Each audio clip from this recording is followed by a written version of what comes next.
Yes, everybody, welcome back to DR Sports Live at 5. We're here to cover all of yesterday's action, tonight's action, and Arsenal's injuries, questions about Chelsea, Liverpool, Ekitike, all of that to come in the next hour or so. Today, I am joined once again by Abby on my left. Hi. Good to have you back again. And also Laurie on my right-hand side. Obviously, we have representatives of Arsenal and Tottenham. How dare you? You were going to say Chelsea. Arsenal and Tottenham representatives. We're going to dig into everything. I'm your host, Dylan, here today. If you want to follow my Instagram, it's Dylan Talks FC. In the description. Thank you very much. Love that little plug. Easy early plug. But we're going to start off, as I said, talking about last night's results, because we went through the games yesterday, the three of us, and we kind of, I think we all had the feeling that we were like, not the world's greatest set of fixtures, but it turned out to be a little more exciting than we thought, especially with Liverpool at home to Southampton, got through 2-1 thanks to a late goal from Ekitike and an opening goal of the season for Alexander Isak after his £130 million move.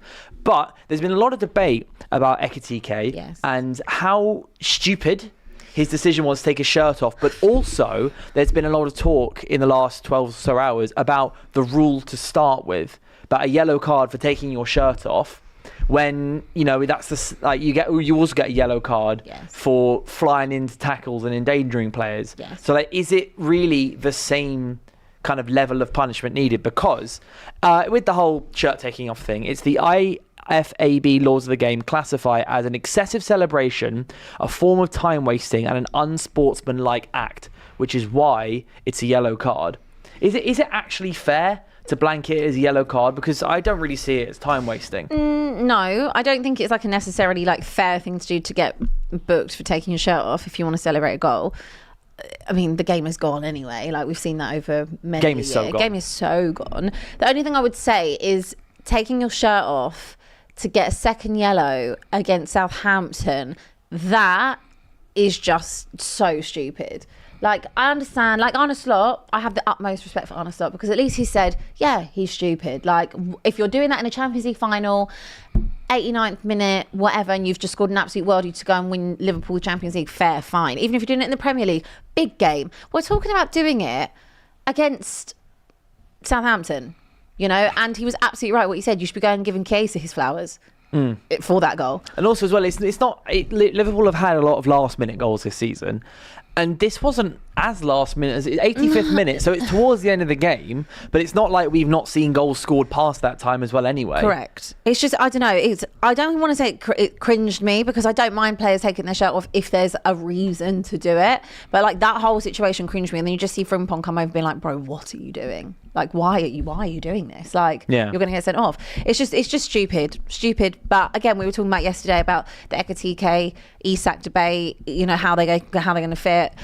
Well, now you've just opened the door for Isak to come on and start. Well, because we were speaking about this another thing yesterday about I argued that Ekitike should be playing based on merit. Yeah. That he's scoring his goals in the Premier League. He scored the Merseyside derby in the last Premier League game. He scored again today. And if he hadn't got the red card, I'd be sat there going, he should probably start on the weekend because he scored back-to-back games. But now he won't. Nope. Isak will start. Might even play 90 minutes now, Isak, or get maybe 70, 80 minutes when maybe he wouldn't have got that before. And Ekitike's almost made a decision that will threaten his place in the team longer term. You're right. So in answer to your initial question about do we have a problem with, or do we think it's right that players get the yellow card for taking their shirt off, I'm going to beg to differ with Abby slightly here. And it's not, I'm not deliberately going against what she says. But I think I'm okay with the rule. I mean, at the end of the day, it's there to prevent things like time wasting. It's there to prevent players looking to promote political or other messages that might be deemed inappropriate. It's there to guard against that. It's also seen as unsportsmanlike. So on those grounds, I'm quite happy with the rule. But the thing is, and this is where I do agree with Abby, Ekitike is well aware of the rules. What he did yesterday was downright crass and stupid, and it just spoke to a level of immaturity that really, can I say, pisses me off with some of these players. It's not about him. You can say. No, it wasn't about him. I mean, at the end of the day, Chiesa was the man who pretty much made that. All he had to do was tap it in. Mm-hmm. Yes, to be fair, he was in the right place at the right time. So, yeah, he gets credit for that. But if you contrast that with the goal that Gyökeres scores against Forest a few weeks back, that was almost the same type of deal, where Eze was the one who pretty much did all the heavy lifting for that goal, just like Chiesa did. But here's the difference. When Gyökeres puts the ball in the back of the net, he doesn't even celebrate. The first thing he does, look up, run towards Eze, points towards him and says, yeah, that's what you want to see, you know what I mean? But players these days, I've said it before, football is a team game played by a lot of individuals. They're only thinking about themselves. I mean, this, again, what he did there, that's not been spoken of too much, kind of hints at another level of immaturity. He's taking off his shirt, holding it up to the crowd. We know you're Ekiti. What are you trying to say? That I should be playing instead of Isak? I'm the man, and I've just scored against Southampton. Against Southampton in the Carabao Cup. But I mean, it's also not necessarily the winning goal. Yeah, like Southampton had already scored that game. If you got 85th minute, you've maybe got 3 or 4 minutes at least extra time, as in most games. That's 7 or 8 minutes. If they were to then go 2-2 Southampton and it goes straight to penalties, and you've been sent off, everyone's just looking, going, what on earth are you doing? But I also do think... Sorry, I just wanted to say my last point on this was shout out to Arne Slot. I really love the way he handled that. Oh, yeah, because you would have had a lot of managers, dare I say it, actually I'm not going to say it. Go on. You would have had a lot of managers who would have come out and tried to defend that nonsense, but he nailed it. He said, look, it was stupid and it's cost him, and it's ultimately cost him because now Ekitike is not going to be available for them. And I'm just reading through Slot's quote on it in his post-match press conference, and he also relates it to when he got sent off against Everton last year. So Slot obviously got a red card in the Premier League against Everton last year. I think it was at Goodison Park, and when Tarkowski got that 7th minute equaliser or something like that. And then he says here basically, when I got my red card against Everton last season, that was stupid because I showed my emotions, and it's fine. He said it's fine to show emotions, but don't show emotions in a way that it can get you punished. I've done it before against Everton. I got punished and I felt stupid. So now I can sit here and say to Ekitike, you've done the same thing. He's got a red card. He's apologised as well, Ekitike. Yeah, and he's apologised. I think it's just a case of, Ekitike is now got all eyes on the kind of the reigning Premier League champions and the team who are looking to go back. I think he had to apologise because you noticed in the post-match interview that I think it was Andy Robertson he also called him out for it. But I also think this should be the end of it now. Oh yeah, everyone goes, that was stupid, and he's got to sit there and don't think you'll see him do it again. If you want, we can do an hour-long podcast on it, Laurie, but I don't think that would be. Of course, it'll go down I'll be too honest well. with you, they'd probably rather him do it in a game against Southampton than do it in a game against Arsenal or a game against City, wouldn't they? We're getting sent off, I thought it was rank immaturity, and he should be called out. And but he was called out. So that's the end. Kind of thing you we learn make mistakes. From. We live, we learn, we move. But also, Isak's now obviously got his opening goal, and he will start on the weekend, kind of unexpectedly, which is, I think, very good news for Liverpool fans that he's quickly off on the running, because we see what can happen when players don't get goals quickly. Either kind of not necessarily in your own club, but the pressure around it, and obviously talking about Sesko. Well, in some case, yeah, but then the higher price tag, the more that pressure will happen. Like if Isak hadn't scored in his first 5 games, for example, everyone's going, why'd you sign him then? But he's off the mark. And do you think we could quite quickly start seeing the Isak of last season? Yeah.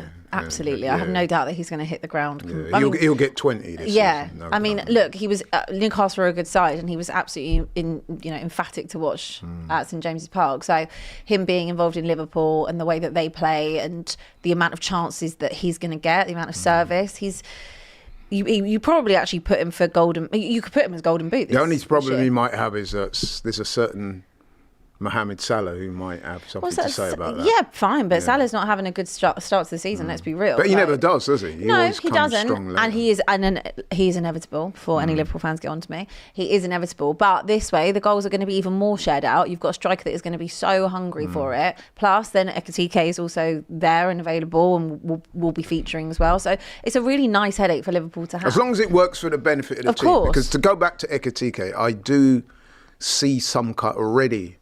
Is there a little bit of resentment there? I mean, the manner that he did that, taking off his shirt and showing it to the crowd, to me, that was him saying, look, I want to start. Well, that's why I... Did you not take that? Is that not a healthy attitude, though? If it isn't. A player wants to start games. It isn't. He got booked and sent off for that.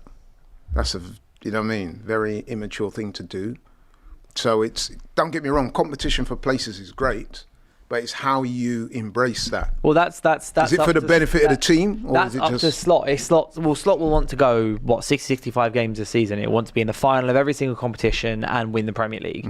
So there is so much scope for all the players to play. There is. But I may remind you that when Mane was at the club, remember there was that little rift, and I'm not speaking out of turn here because remember there was that game when it kind of blew up. There was rumours of it. Remember, Abby, when Mane and Firmino. No, when Mane and Salah. Oh, apparently there was a little rift because he was saying that Salah didn't want to pass to him Well, this is what you were saying before. That's up to Slot. That's up to Slot. That's just. I mean, Slot. Obviously we've all just praised the way Slot handled this initially, and it's just up to Slot to continue doing it. I don't think Liverpool would have bought all these players if Slot didn't think he could handle it. No, absolutely not. And at the end of the day, like you said, it's a team game. If Liverpool want to retain the title, it's a team effort. It's not a one person, one man band. And they haven't been like that ever. Even when Salah's been as phenomenal as he has, or Mane was, or Firmino was, or other strikers, other great centre forwards they've had over the years. It's a team game. So look, like I said, it's a great place to be in where you've got this much talent, and we're also talking about for someone like Wirtz who hasn't even arrived really to the party yet. They'll figure it out. I have no doubt. I mean, look at them. They're not even remotely at full pelt yet, and they're already 5 points. Yeah, they're ahead, already doing very. And also, there's obviously when you mentioned Salah, he's also off to AFCON at some point, which some of the comments are mentioning. So there is plenty of scope for all these players. Their biggest problem is defensively. Yeah, and that's the area that's the problem. A fantastic segue into this is the last thing we can talk about Liverpool is Giovanni Leone's done his ACL. Really sad for the club. And will be out for a long time, pretty much most of this season, which then leaves basically Joe Gomez as their only senior backup centre back. They can play Endo there, Konate and Van Dijk. Yeah, ideally you wouldn't want to rely on just having Endo there, especially if if you do get another injury. Yeah. But it just highlights the importance of getting the Mark Gahey deal done, and that's going to cost them. I reckon they might get that deal done. But he's out of contract in the summer, right? I also reckon though that they might have to throw in to get Palace to sell in January. I get the feeling they might have to up their bid because they agreed 35 million with Parish in the summer. Oh, it's going to be I reckon they're going to have to pay more, 45 million. Or etc. if they want to get him in January. So they paid 135 million for Wirtz. I think that it's going to be a lot if they want to get him in Jan. If you want him mid-season, that's like I'm thinking 45, 50 million quid. Even if I think it could be higher. But it is final 6 months, so there is a cap 6 to months. That. But if Palace agreed to 35, they're going to use that as a barometer. But that's 35 in the summer where you've still got time and to do stuff. I know in January you've still got time, but it was deadline day. But obviously those conversations would have been going on. True. But in terms of January, unless they've got someone that is going to come in Jan, I'm sure they will do it regardless because they're going to want the money for him. They're not going to really want him to go on a free. But I don't think 35 is where they'll land. I think it will be higher. He's worth more than that. Yeah, and he's worth way more than that. It's easy 60-70 million pounds on the back. Like if Van Dijk was going for 75, 7-8 years ago.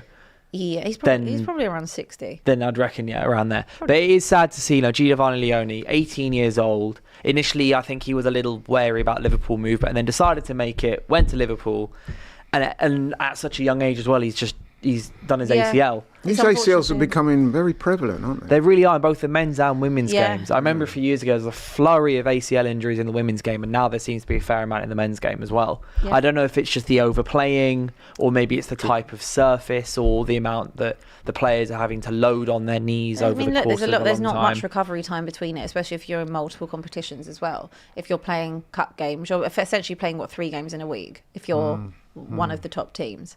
So it's a lot to do on your body. It's not a lot of time to recover and let the body rest. You're training in between that. You think about it, if you get an injury and you gym or you do any type of fitness, if you've got an injury, you tend to take some time off to let it heal because you're just, I know they have the best facilities and I'm not going to cry for them, but it's a lot of strain on your body. Yeah, and I just think it's sad to see such a young player get injured. Yeah, it is. We've all seen it with so many players who have come out the blocks flying and then had injury after injury after injury and end up just kind of falling down the pecking order and never quite he'll get his potential. Time. But I think hopefully he will. Hopefully he'll get his recovery and get his time and get in true. But next game, Chelsea. Yes. They beat Lincoln 2-1 away from home. But I just want to pose a question and ask to both you and the chat. If you guys are out there, you're watching, listening, make sure you get subscribe, get the likes in, get us all there, and let us know everything we're talking about. Plenty of you are getting involved with the conversation. It's great. Keep doing it. Get your super chats, all of that. But Chelsea.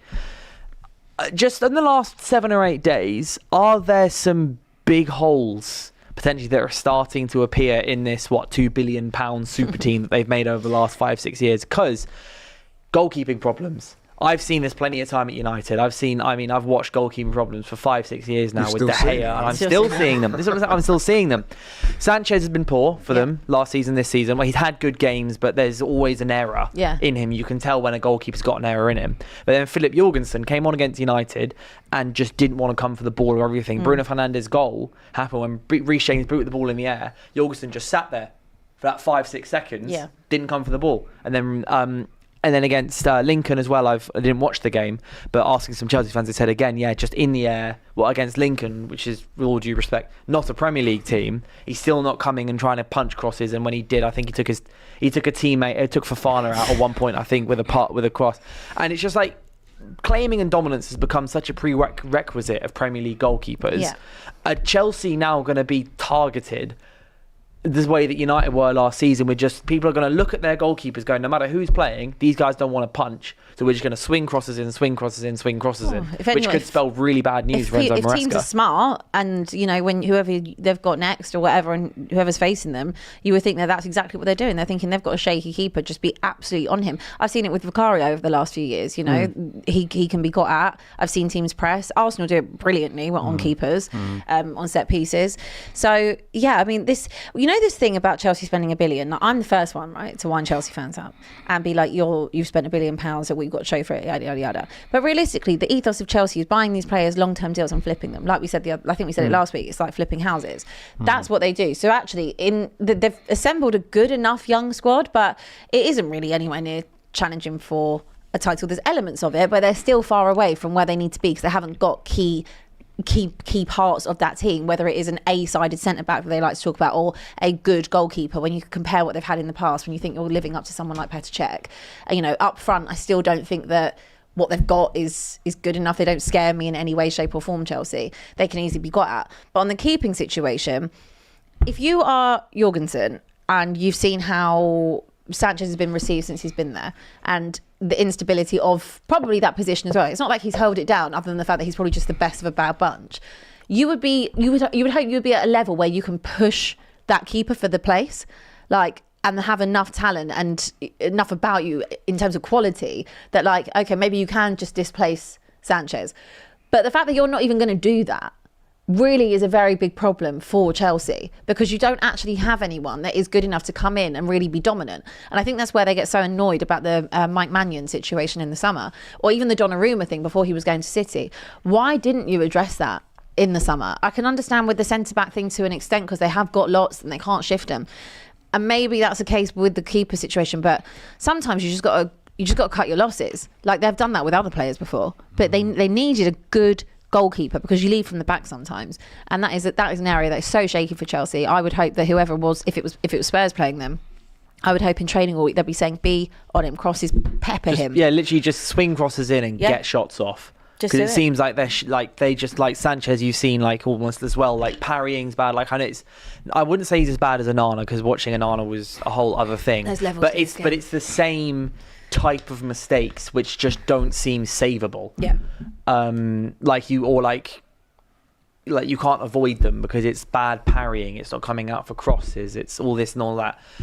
And it's just something they're going to have to, unless Chelsea decide to go and try and sign a new keeper in January, try and get, Mike Maignan, for example, because they tried to get him, and then I think the deal fell through for, I can't remember what reason it was, comments you can let me know, but I remember it being a bit of a ridiculous reason. They might go and try and sign him in January, or because obviously his contract's up next summer or the summer after, I think. So AC Milan are already preparing for life without him because he's leaving. So maybe you can try and get that deal done 6 months early. But goalkeeping, it's the base of your spine, which is so important. I was about to say that. I mean, it's asked backwards, isn't it? I mean, if you spent all that money, over £1 billion on players, I would have thought that one of the first place, if not the first place you start with, is the keeper. And I would just say as well, is that our backup keeper, Kepa, who was at Chelsea, he would currently walk into this setup. So how did they let him go?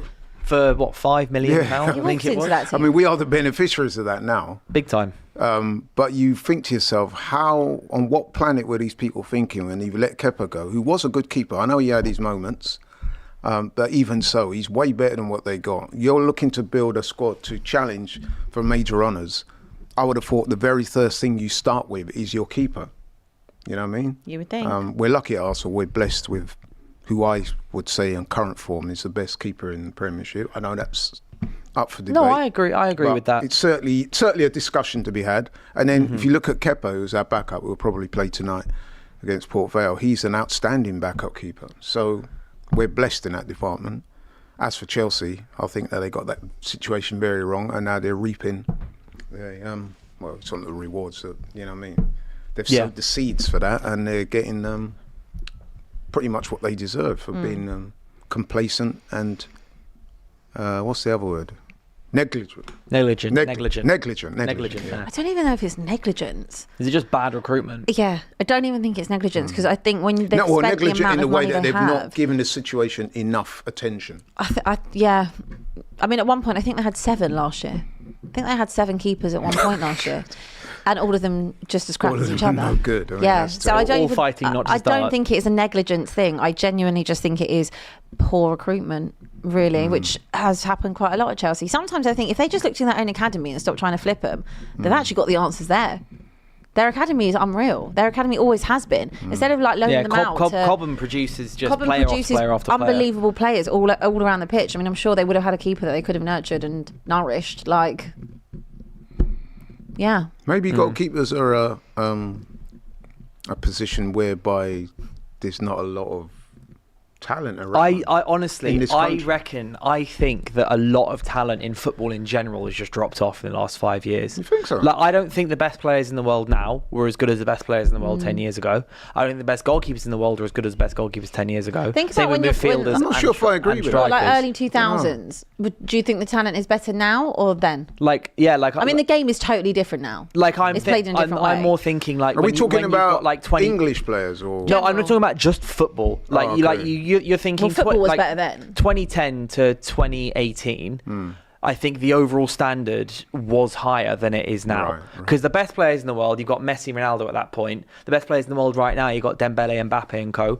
I wouldn't put them in the same bracket as peak Messi and peak Ronaldo. No, can't do that. And also goalkeepers. Is that an unfair comparison though? Because what about beneath that level? But I just mean in general, I feel like the standard has slipped a bit. So for example, this is the next thing I wanted to talk about. You've got players who are going for 100 million, like Enzo Fernandez, who are simply not worth 100 million pounds. Like, are they the best midfielders in the world No, but at the moment? that's And the they're market. not. That's He's how not even the market best midfielder at Chelsea. Caicedo Yeah. by a country mile. Also another 100 million player who's probably more worth the 100 million pound But price still tag not worth that he 100 was. million pounds. But even then, I would put neither of them as good as, I know this is my United bias, but I don't think either of them as good as Paul Pogba was as a midfielder. Yeah. So the status of 100 million, so I know Pogba was 89 million, but he was in that bracket of, he was the highest transfer in the world at the time when we bought him. The standard of the best transfer in the world has dropped compared to, I think, what it was at that time as well. But it's just because the influx of cash into the game. Like, Yeah, no, I do agree. How much did Thierry Henry go to thingy for, Barca for?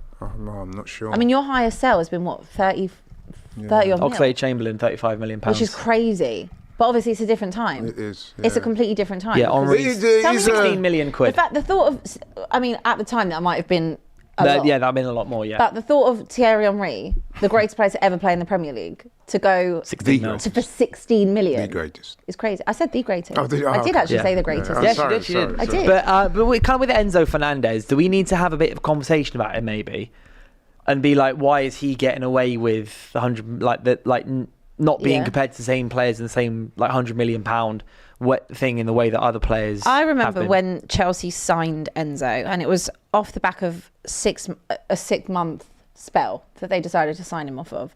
And I remember thinking that is a hell of a lot of money to spend on a player. Don't get me wrong, he is very, very talented. I don't ever believe he was worth that amount of money. No. I think last season was probably his best season since we've seen him in the Premier League. But I don't know. It depends. I think you can get Enzo on his day where you're like, yeah, he's the real deal. But like Laurie's completely right. Like out of the two, I'd rather have Caicedo. Yeah, and you're like, don't forget there was what I call World Cup tax on that signing. Absolutely. As well. On the back of the World Cup, you often get. Remember the famous James Rodriguez thing. oh yeah, James Remember, he Rodriguez got to Real signed for Madrid. a Yeah, bunch of money, and he pretty much flopped everywhere since. yeah.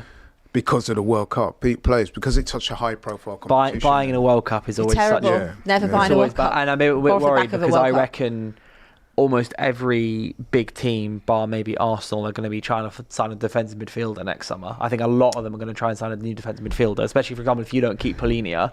You're going to want to sign another defensive midfielder. I know you'd do anything to keep him. 5 games in, I'll do anything. But in a World Cup year, and everyone needs a defensive midfielder, and you've already got Believer valued at 100 million, Wharton 80 to 100 million, you've got Elliot Anderson at 70 million quid. It's like, it's going to be a sticky summer for a more £100 million midfield. There'll be more of them. Yeah. I'll tell you what, though, I know my club will never spend that. The discussion is very interesting, but the genesis of the discussion was that you were talking about goalkeepers. Now, I've got a theory, and this kind of goes back to when I was playing football, which is admittedly a very long time ago, but it was almost a very, what I call, unsexy position. Yeah, it's an unsexy. Nobody that was good at football wanted to play in goal. No. In goal. Tended to get guys who were either not very fit or not very good, and just like, that's how you can play in goal. Yeah. So, you're 6'2", go in there. Yeah. So by extension, what I'm saying is, it's not a position whereby a lot of goalkeepers will tell you that they started playing outfield and later went. For Raya, for example, he used to play up top and in midfield, and then later years, I'm quite agile. You know what? Go in goal. And I think that's why goalkeepers is not always a very naturally it's also talented position. Maybe, and then to continue piggyback on from that, is that maybe then in 5 years' time we'll see a load of really good goalkeepers, because now goalkeepers are becoming very specialist and very, like, same with fullbacks, for example. 10, 15 years ago, you think a sexy position. Fullbacks are just failed wingers. Yeah. Then you've got the arrival of Trent Alexander-Arnold and co, who's just like a specialist. He was just incredible playing as a playmaker as a fullback, and suddenly fullbacks are the high. They're the ones getting the assists. Well, and the crosses. but even before that, I remember, like, before Trent was Trent, like, when I remember under Pochettino, when you had Carl Walker, Danny Rose, and like these flying fullbacks, and it was just the best thing, because not only can they help you defensively, they can also help you attack. Yeah, it became a sexy position, and then fullbacks were the thing. But and then suddenly it was Man City were picking up 50 million fullbacks like 3 times a season, 3 times a summer. Yeah. And like you've got obviously Trent. If Trent hadn't left to Real Madrid, he'd be going for 70. I also think with keepers that over the course of pepping and how he's touched everything in football in that way, that there's obviously so much there's so much importance on keepers now, that they've got to be ball playing keepers. You've got to be good with your feet as well as that. And some keepers are not naturally as good on that, so it is putting more pressure onto that, whether or not you are a good keeper. That being said, he goes and signs Donnarumma. But now Pep is the game is changing again. You can see that the game is changing. Becoming he's going and he's actually taken a leaf out of Arteta's book. He said, "I want to be more defensive. I want to be like Arteta Pulis." So the game changes. Mind you, that was just for that game, though. He's not done that. He's had his phone blowing up and everything. Don't be surprised. He might do this every week. No, I'm talking about Pep. He certainly worked like that when he played Wolves. So I think Pep's leaning more into the Jose type thinking of football, which is I plan my team based on my opposition. That's what Mourinho was known for. That's what made him so good, was that Mourinho was so tactically flexible that he could set up the same. For me. Yeah, and it's what Pep's leaning more into. It seems your manager could take a leaf out of that book. Oh yeah, please, yeah, please adapt just a little bit. But what was that recent nonsense ago? Even if the Pope told me to. Oh yeah. I mean, number one, what does he know about football? And number two, that just shows his incalcitrance. Yeah, no, I think... To me, that was a poor thing to say. What's weird in that press conference was 2 minutes later, he went, guys, it will change. Yeah. He went, no, Pope won't even the Pope won't make me change my ways. You know what else but is I will. poor about that? You know what else is really poor about that? That just puts him in a bad light. Because if you think about any other sport, coaches are always revered for how they can change tactics on the fly.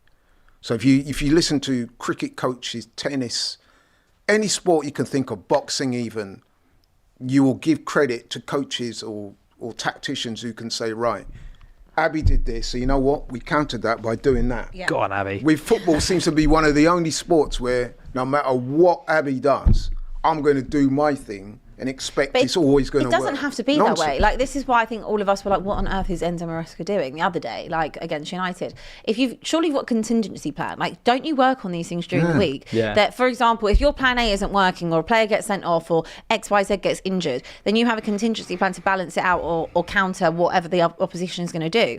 So I don't know whether or not him taking everyone off was his thing, being like, okay, we just take off every attacker and just shut up shop type of thing. What Maresca did was he put a contingency plan for the 70th minute in the 4th minute. In the 4th minute, yeah. You do that. You take your striker off and put an extra centre back, whatever, on. You do that in the 70th minute of the game. If it's 0-0 and you're 10 men, not in the 4th. Not in the 4th. Not in the 4th minute. You don't do that in the 4th minute of the game, because then we scored and it's suddenly, well, Neto's not on. Palmer came off because of injury. Who else came off? Esteban, I think, came off as well. Yeah. Just on Chelsea as well, because that was actually where we were starting from. I think that I don't think it's a particularly like super happy camp with Chelsea fans right now, because if you have a look at the result against United, have a look at what happened with Bayern. Yes, there are a lot of individual errors, a lot of individual mistakes that have caused that. Can't fully blame Maresca for it. We can criticise the tactics and what he did the other day, but even Lincoln. It's not. I don't think it's what they anticipated. I know they took their world champions, Club World Cup champions, if anyone cares, but I don't think it's. I don't know. I don't really view Chelsea as a threat. I think that. I'm surprised that they haven't been better. Unless something specifically happened and they just clicked into gear and went on like an unbelievable run, which could happen. I don't think that they're going to make too much progress off of last season. I see Chelsea as one of these teams. They've got a lot of talent within the squad. So on any given day, they could beat any given team. Yeah.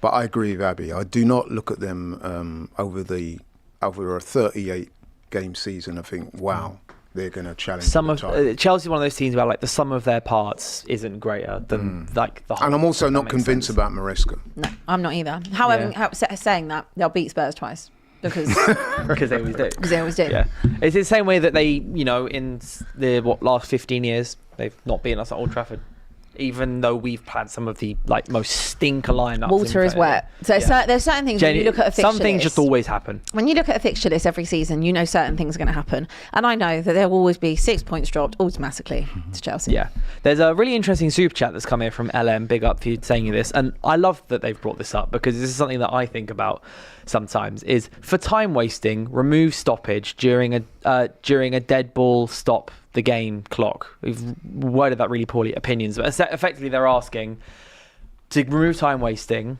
Why don't you just employ what rugby does? Yeah, it's just and stop the clock whenever the ball's dead. I love that idea personally. I don't see why they don't do that. I mean, they should effectively do that. No, like anytime the ball is out of play, the clock is out. The clock was meant to stop, wasn't it? Yeah, when it was out of play. Yeah. Obviously, you get X amount for injuries, 30 seconds per. For substitutions, 30 seconds per substitution. If you're time wasting, it should stop. I think it stops in every other sport.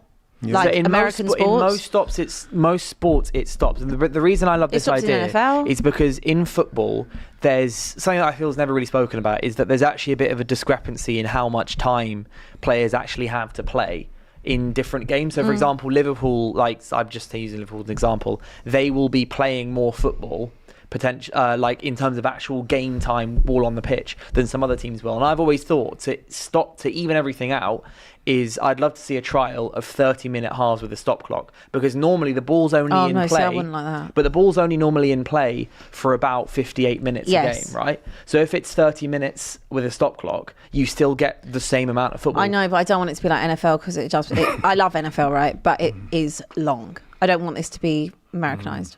But that's effectively what this is. Whenever the ball goes out for a throw-in, it's just the clock stops for 5 seconds. Yeah, I don't like the idea of halves. I don't like the halves. Just stop the clock in silence.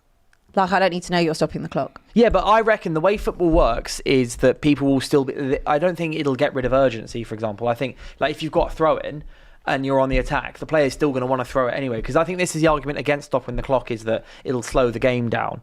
But I think it won't. Because players will want the ball on the pitch, they'll want to be trying to score. I don't know. Also, there's this thing where we've already tampered with the game so much. Like the game that we knew growing up, the game that we used to love. The game that we used to love is already so hindered by sometimes we don't even know what's a foul. Sometimes we think, is that a pen? And it's not, and it's given. And it's sometimes I just sit there and think that we've done so much VAR as well that Didn't we go through a period though, season or two ago, where we were getting lengthy times added. Yeah, because everyone started complaining. It was during the World Cup. Is they were timing how long the games had actually stopped, and then put it on, and then that's why there were 15 minutes of added time. And everyone complained. And then, which I think that was too mad.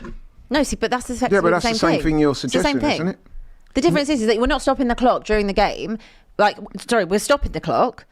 And it's like the time you will see will still tick over. It will say, which is the same thing. It's just that someone's there stopping it and then restarting it. I think that's better. That's why I was suggesting half an hour halves rather than 45 minutes, because it'll still be the same. That's never happened. Yeah, I know that's never going to happen. But I think the issue that came with the 15 minutes added on stuff is, like, for example, you're drawing 2-2 and you've already played an entire season of domestic football. Then you've got to go to the World Cup, play 120 minutes plus another 15, which is then 140 minutes of football. Then suddenly 6 months later, everyone's tearing their hamstrings, doing their ACLs and stuff.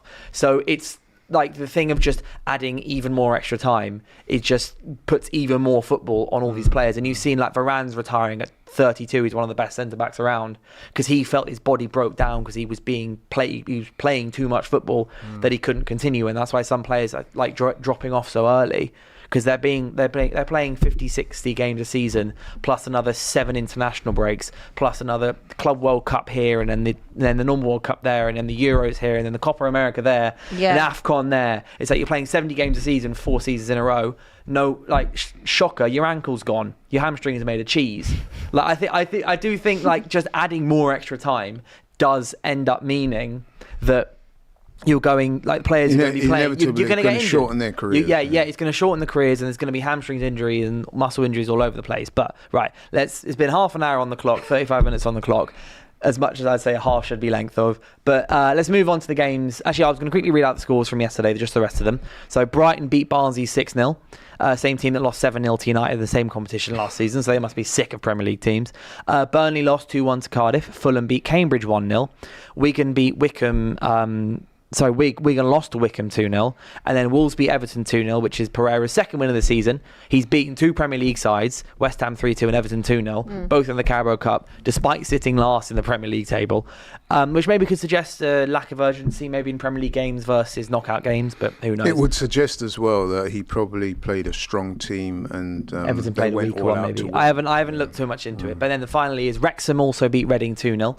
So the Disney team could be lining up to face a Premier League side for the first time since the FA Cup 4th round in January 1995, when they lost 5-2 to Man United at Old Trafford. Because obviously the Premier League teams all seem to be going through for the most part, and so are Wrexham. So there's a good chance that Wrexham could be playing a Premier League team in the next round. I love the thought. I know that a lot of people don't like the whole Wrexham story, and I do. It's a bit sports washy, but I actually do quite like it. I quite like it. I liked it. I like the documentary. I like the fact that Wrexham is. I like it. I can't lie. Sorry. I know. As soon as they come in the Premier League and they end up signing 160 million pounds worth of players, then it's going to annoy me. But for now, it's fine. So when they come to Old Trafford and smack us 3-0 and we need 3 points to get Conference League, well, that just happens with everyone. So but for now, I like it, the Wrexham story. I like the Wrexham story. But obviously, there are more games tonight. There's both Europa League action and also Carabao Cup action. The first one is Arsenal to face Port Vale away. So as we said before the show came on, it's Arteta going back to his roots in Stoke. Didn't have to go very far. Yeah, a cold Wednesday night in Stoke. Although it's not that cold in London, I don't know what it's like. It's actually been alright today. Nice today. But a fun fact from Jack, he sent this to me before we start the show, is that Port Vale and Arsenal are the only 2 clubs in the English Football League not to be named after a place, apparently. But anyway. Isn't there a place called Port Vale? No, this is just what Jack sent to me. And isn't Arsenal named after Arsenal? I have no idea. This is just what Jack sent to me. If Jack's wrong, get him in the comments, not me. But Arsenal become Arsenal because of Arsenal? That's way too confusing. Well, you were Woolwich Arsenal. Which Arsenal? Well, they were Woolwich Arsenal. Because they were in Woolwich. Oh, there we go. So you weren't actually named after, you were Woolwich Arsenal. Yeah, and then I think Arsenal, and then the tube station is now Arsenal because it's just Arsenal. Because of Arsenal. But actually, that is probably because Arsenal is just a word. Yeah, it's just a word that means the storage of. So you actually, So when you left Woolwich and came up this way, there you go. Well, maybe Jack's half right. I don't know if Port Vale's a place or not. But anyway, Arsenal have been hit with a couple of injuries. Yeah. Noni Madueke is out for 6 to 8 weeks. Ooh. Not an ACL injury, but 6 to 8 weeks. Obviously, Saka's. It's just a knee injury. Don't know what the specifics are, but it's 6 to 8 weeks prognosis. While Arteta had the following to say about Hincapié is he picked up a little groin injury. We'll have to assess him in the next few days and see how he goes. There's been a change of load, and he didn't really have a pre-season after the surgery that he had. We'll have to see in the next week or so how he is. So obviously Saka's just come back, which is good timing, I guess, so to speak, with the Madueke injury, because it's not like you don't have a right winger. But is there a question of this is becoming a big repetition in under Arteta? Is a lot of injuries a lot of the time. Is Arteta potentially working his players too much in training, or is he just unlucky? I mean, both things could be true, and both things could be true at the same time as well. So that's long been a discussion amongst Arsenal fans. What are these guys doing in training? Why we keep picking up such injuries, or is it just bad luck? Obviously, we're on the outside looking in. We don't really know. But what I would say, it's a big concern because Madueke made a really good start, and to lose him for that length of time is very disappointing. However, we do have options. We have Saka, obviously. Got Wanyeri as well. Max Dowman as well can play there. So, yeah, in Capio one, that's possibly even more debilitating if you think about it, because, we was hoping that he would come in and play in games like this. To save Gabriel having to play. But it would appear that Gabriel probably is going to have to play tonight unless we do a total rejig and Ben White plays at centre-back. And you know what I'm saying? Ben White can play at centre-back. He can, yeah. But what I'm saying... Calafiori can play at centre-back, can't he? Yeah. Obviously, you've got Mascara now. So it's not like we haven't got defensive players, come on. Yeah, exactly. I mean, it's unfortunate, it's disappointing, but let's be honest, man, it's Port Vale we're playing, not Tottenham, United, Liverpool, etc. So it shouldn't matter too much.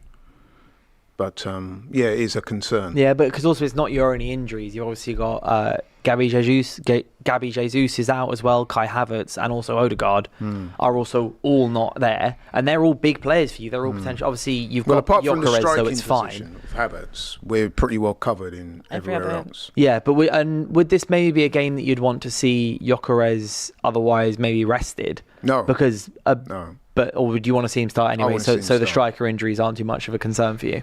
I think Gyökeres is a confidence player. I think he needs... I mean, don't get me wrong. It's not like he hasn't scored. It's not like your guy, Sesko, who's not scored Nothing to do with us, man. Leave us out of it. I'm just Leave saying, us out of it. It's not like he's not scored like Sesko. That's fact. I know what you mean. He's not scored.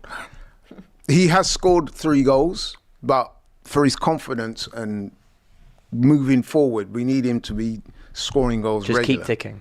And without wishing to be too disrespectful to Port Vale, I would imagine if Gyökeres starts, and he's going to get opportunities, and I'd like to think he's going to take at least one of them. So let him start, get a goal or 2, and then you can take him off and put whoever up top, Marino, whoever it is, you know what I'm saying? Yeah. So, yeah, I'd like to see him start. I'm sure he'd want to start as well, I'm sure, because let's be honest, it's not like he was... come off the pitch on Sunday dripping with sweat thinking, oh my gosh, you know what I mean? He didn't really see much of the ball. So he probably wants to work. I mean, yeah, as you say, Port Vale, I've just double checked, it's not a place. Confirmed. Port Vale is not a geographical place, it's just a football club. But they're in League One, they're 19th in League One. It's near Stoke on Trent. Near Stoke. Yeah, so it's near Stoke. So, can Gyökeres do it on a cold Wednesday night near Stoke?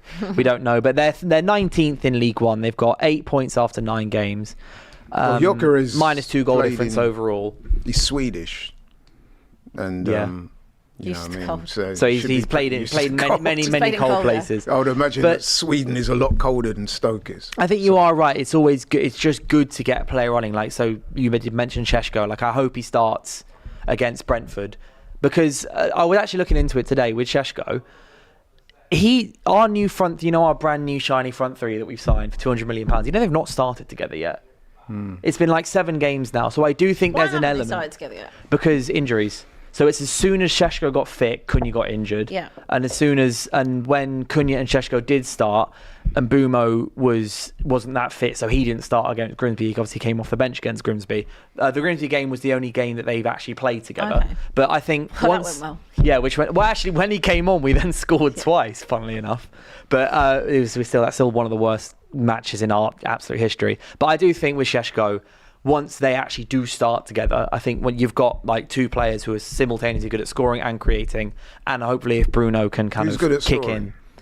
And Bruno and Cunha are both good at scoring goals. Oh, right. I thought and they're both good at creating goals. That's what I mean. Is that Bruno's good at scoring and creating. I thought he was putting Šeško in there. No, I'm saying the people around him are very even creative / goal scoring players, which I think will help him. But, he does need to start scoring, otherwise it's going to get annoying. Because our backup is Xerxes, who traditionally doesn't lead the line. He tends to drop in, that's a whole other thing. But anyway, as well. Yeah, so I hope Gyökeres does start to. I think he will, to be honest, because the options are quite threadbare up top anyway. I do want to ask you guys a question as well. Would winning the Carabao Cup this season be enough to keep Arteta in a job if Arsenal were to then finish 5 to 8 points below the Premier League, whoever ends up as Premier League champions? Or would it not be enough to save him? Right, so Flores. He needs to win something. That is the prerequisite. That is the minimum requirement. He needs to win something. However, some people might consider the Carabao Cup as not being good enough to save him. But what I would say to those people as well, let's be realistic. This board will not sack Arteta. So in a way, that question is kind of redundant, although I do think it's a valid question. He needs to win something. And, if it's the Carabao Cup, I'll take that. Although we'd like to think that we would be winning a lot more than that this season. But if he wins a domestic cup, as long as we made what I call a meaningful challenge, not the one you said, not what happened last season when we pretty much declared Liverpool champions with 3 or 4 games to go. That won't be considered good enough, I can tell you now. Having liaising with the Arsenal fan base on a day-to-day basis, both in person and online, that will not be deemed as good enough. However, what we deem as good enough and what the board deem as good enough, I would suggest are two different things. Fair enough. Abby, what's your take? My take. I thought that they should have won something last season. I thought it was their season to do something. I didn't think it was. I've been very repetitive. I didn't think it was Liverpool's right to go and win a league, or I thought at least there's other things up for grabs, whether that be a Carabao, an FA Cup, whatever. They had a good run in the Champions League to an extent till the tifo came out. But one of the worst tifos I've seen in a long time, by the way. Anyway, my thing is, I think Laurie's right that the board won't sack Arteta. I'm also not calling for Arteta to be sacked, because as long as Arteta's there, I don't have any panic. I've grown out of the panic. Talk about damn with faint praise. I used to panic. I used to be up at night, cold sweats. I don't panic anymore because it's the lack of bravery for me.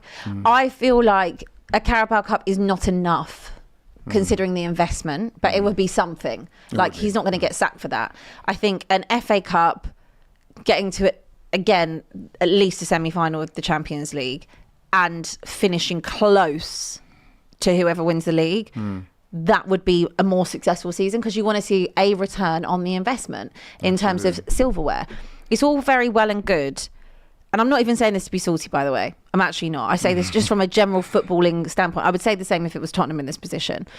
So if you spent a lot of money, there's been a lot of investment, there's been a lot of backing. It's not how it was 7-8 years ago, where the Usmanov didn't and the Kroenkes didn't invest. You have had all the tools. Arteta has everything he's wanted. Anyone you've wanted, you've gone and got, right? You've now got strength in depth. I can let you off a little bit for last season. Maybe the injuries, you didn't have too much depth there, fine. But now there is no excuses for me this season. I feel like it has to be the Premier League. I don't care. And I know that the excuse at the end of the season will be, well, Liverpool went and spent 130 million on Isak and they bought Verts. And Could I just interject very quickly? Yes. So you said that he has to win the Premier League. Now, my question to you is, and a lot of other people who say that is, be honest, at the start of the season, who did you predict would win the title? Who did I predict would win the title? Liverpool. So why then has to be him winning it? Because you finished second. Because you finished second all of these years and have done nothing. Even when Liverpool weren't winning the league, years battling back and forth with City, they still picked up Champions League in that time. They still picked up Carabao Cups or FA Cups, or they still picked up trophies and silverware. Mikel Arteta has to show one FA Cup, which was a long time ago, which is before he even started really the project, right? Properly. So I feel what I was actually going to say was that I know that would be the answer. They've spent X, Y, Z, all this money. Okay, but last season they didn't spend a penny. I know you didn't have a great summer last year, but that's down to your recruitment. Liverpool was smart. They said, okay, let's see what Arne Slot can do with this squad, which is already good enough, and then we'll give him the money. So I don't want to hear that excuse come the end of the season, because I know I can predict it now. You can click this up. I know in 9 months' time I will hear that excuse rolled out when they don't win the league again. How can we compete? You've spent so much money. You've spent over £1 billion now, and you've had a 7-year project. Didn't take Jurgen Klopp that long. It didn't take Arne Slot that long. It didn't take Pep that long. It didn't take Mourinho, Conte, etc., that long to do it. I think Mikel Arteta is a good coach. I think what he's done for Arsenal from where they were under, at the back end of Arsene Wenger and what they had under Unai Emery, I think he's a good coach. He's been stable for them, and he's very good in terms of tactics. He learned from the best under Pep. And I think he's a good coach. Whether or not he can take you to that next level and get you over the line, I don't think he can do that. Let him shock me, let him surprise me, but I don't feel that he will do that. I think there comes a point where, because we're not in a project anymore, we're not in a phase, we are in a thing where you're not delivering, and you can't just keep finishing second, because it will get to a point, how it was with Arsene Wenger, where finishing fourth was the trophy, and think about how all of your fan base felt when it was like, that's not good enough. There's no difference. Finishing second, finishing fourth, you're still winning nothing. And you still get listen, a Champions lot of League. what you said there is valid. It's difficult to disagree with a lot of what you say. However, I would say this. It's obvious to most people that follow football that Liverpool are the clear favourite to win the title this season. So what I'm saying is to expect or to say to Arteta, if you don't win the title, that is rank failure that could cost you your job. I think that's a little harsh. I think if he's able to win a trophy or two, the 2 domestic trophies, say, for example. Of course, then that's at least you're showing something. Yeah, and that gives not only brings some trophies and some much needed success to the club, it also provides you hope going into the next season. However, if he wasn't to win anything, and you just finished second again, and we just finished second, it's kind of like, that's rough, man. We've I think that's seen all we need to know. I think it's just not enough. Yeah, I would agree. You can't do the same as last season and think it's enough. I think ever for any football club. But I don't think any Arsenal fan is saying that. But the difference is, like I said, the board now is... People need to understand that Arteta and the Kroenkes are very, very, very close. They love him. And unless... They're all besties. Yeah, so unless something was drastic to happen, like what happened in other words, what did for Wenger is fans basically staying away. And once you saw those vast banks of empty seats and the club shop not making any money and this and that, that's when I don't even think it will be that. I don't Sorry? think it will be that. I think it will get to a point where if you're not winning things, again, not saying it to be saucy, players will start to leave. And it's like a Saliba will go because he wants to go and win things. Whether or not Saka will do it, I don't know. It's a similar thing with Harry Kane, isn't it? Like at some point, Harry Kane deserves to go and win trophies, and I don't blame him. I can't see Saka leaving for now. Not right now, but I'm saying that it will take In 2 years' time, if you still haven't lifted it will take one of those core members of your team, one of your spine, to start leaving, and then that's when it's a domino effect. And that's not to say that Mikel Arteta hasn't done a great thing, but then you're going to... do you, again, stick with the project and stay with him for 10 years, 20 years? I don't know. At some point, those players will start having a turnover of you know what? I'd love talent. to have been a fly on the wall because I'm presuming that the board and Arteta would have sat down in a room. I'd love to have been and drawn up a list of targets for him. I'd love to have known what's on that. We will never know. Premier League. Yeah, but it'll be the Premier League. Just because Liverpool are favourites doesn't mean. Well, what would it be his minimum requirements? I don't necessarily think clubs operate like that. They're not going to go there and necessarily just go. It might be like Champions League as an absolute minimum because Arsenal can't go in the Europa League after spending all their money because you need the money.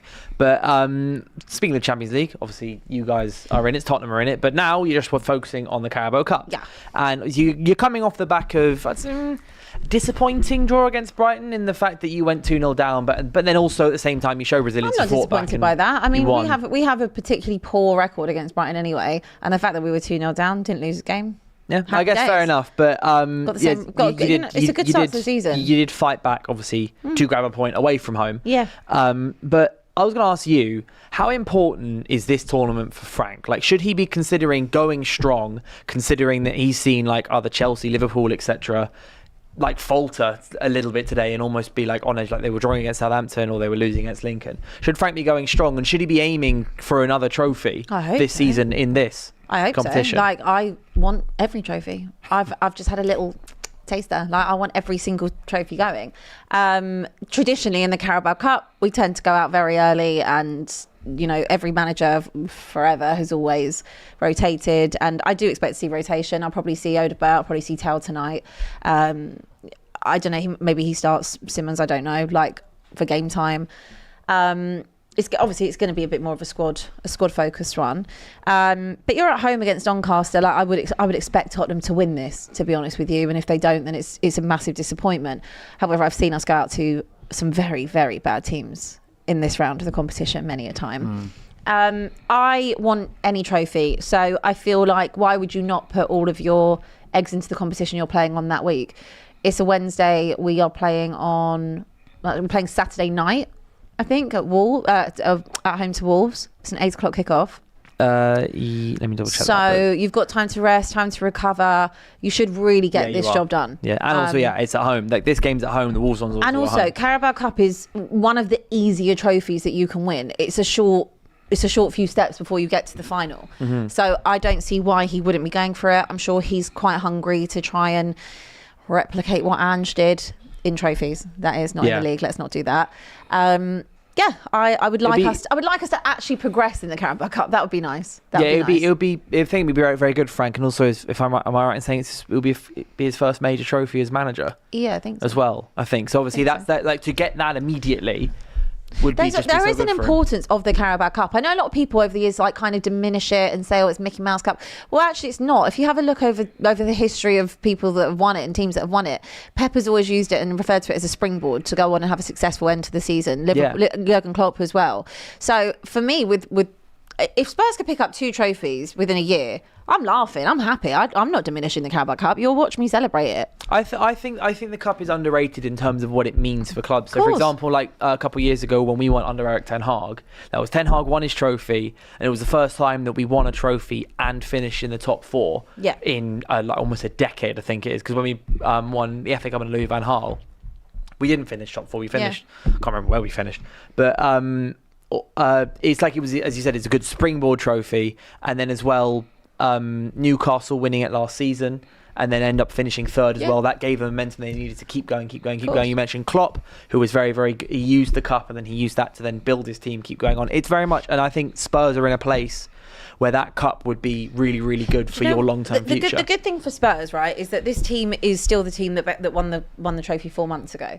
So again, they could go out tonight and I could be talking waffling rubbish, but you would hope that now they know the feeling of actually getting over the line and winning something, albeit against United, but going and winning something and getting a trophy and understanding that feeling of how to win a trophy, you would hope that they actually understand how to do that and maybe replicate it again. So I'm hopeful. I'm hopeful with us winning anything. I would love an FA Cup. That would be amazing. But I wouldn't absolutely not want an FA Cup, want a Carabao Cup. I would never turn my nose up at it. I want to see a good dominant performance. I certainly wouldn't turn my nose up at it. I can't speak for all Arsenal fans because I'm aware that there is a sort of inherent snobbery amongst some Arsenal fans, tend to look down. But when you think about it, we've not won this competition since the early 90s. And I personally can remember travelling up to Bradford. I think it was 2012. I was working with a guy at the time who was a big Bradford fan. And he convinced me to come up to Bradford with him and watch the League Cup game that we played. And we ended up losing that game. And I was gutted. You know what I mean? Listen, a lot of people tend to look down on this competition. Then it gets to February when the competition, you get to the final and there's a big day out at Wembley. And you think to yourself as a fan, I wouldn't mind some of that. Especially for a team like Arsenal, right, who haven't won anything in such a long time. You keep saying that. No, but it's true. Like, I'm genuinely not even saying this to dig you lot out. It's just true. But like, if you were to go and win a Carabao Cup and you get that done in Feb, that's a springboard. Like I'm saying, in terms of a mentality thing, to understand what it feels like to win something as a team. Then you think, okay, go on. Then we'll have a strong end to the season, injuries providing.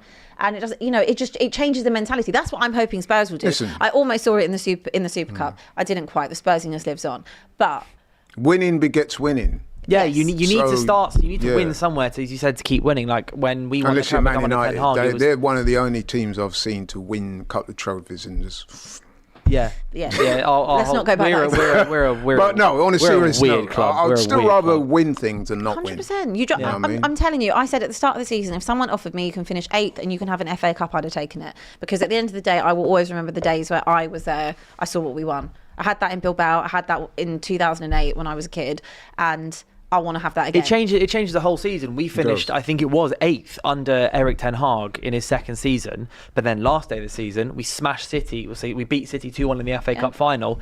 That's all I remember from that season is that one game, and it was fantastic. But you know what's funny? just very quickly here, last on this, right? So, although the manager at times, given some of the squads he's picked for this competition, has looked down on it, when he was asked about how many, winning the one trophy in 5 years, he actually tried to include, remember, that famous... Don't tell me he tried to include one of the community shields. Yeah. When of course he did. Very Jose Mourinho of him. Jose Mourinho I remember walking around after we won it. He was like, I won 3 trophies for United, one of them was the community shield. Come on now. But no, I think, Arsenal needs a trophy, and it's such a perfect chance for them. Same with Spurs as well. It's a good springboard for Spurs. But there are obviously some other games on tonight. You've got Huddersfield hosting Man City in one of the other Carabao Cup ties, and Newcastle are playing Bradford, who you just mentioned. And also there's many Europa League games. We've got so there's two Europa League games kicked off. We've got FC Midtjylland versus Sturm Graz, who I know is Rasmus Højlund's old team. You've got PAOK versus Tel Aviv. You've got Are